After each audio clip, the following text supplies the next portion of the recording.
Welcome back. Toronto is famous for having people live in tight spaces, but how about a tiny mobile home attached to a bike? It is one Toronto man's idea to help offer temporary relief to people sleeping outside. And as Dale Manukduk shows us, the man is pretty proud of it, but wishes fixes like it were not needed in the first place.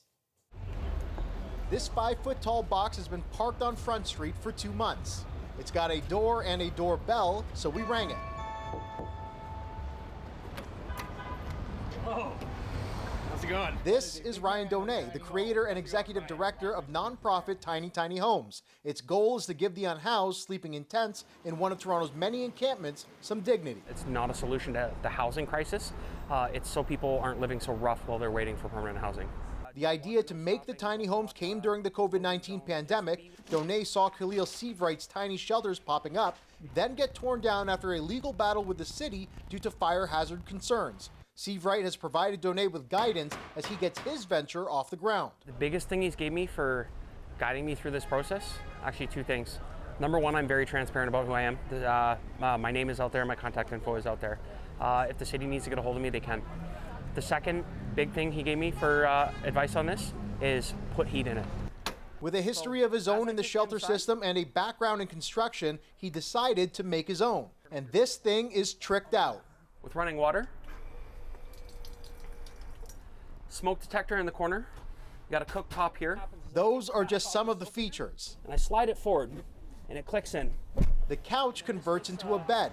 It's got electricity powered by solar panels, all built with Ontario's cargo e-bike regulations in mind. Under the Highway Traffic Act, this is a bicycle. It has 2 or 3 wheels, it has pedals, it's a bicycle. Hence, it's been parked here for 2 months. I'm back. Donay has been inviting passerbyers to leave messages on the video doorbell. Bonjour. This is a great idea. I think it's just tremendous.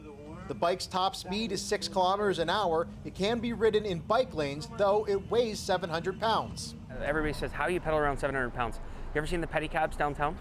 When you got 3 people on that, plus the rider, plus the bike, that thing weighs 1,000. So it's possible. That challenge will be Sam Crowder's, who Donay is gifting the $5,000 prototype. I really don't want to do this for the winter again. I've done it before, and I've lived on curbside. I've lived on Queen Street, on empty storefronts. The two met outside City Hall when Donay was trying to get attention. Shout out to Olivia Chow. My hope going forward is that we start housing our citizens. This needs to happen.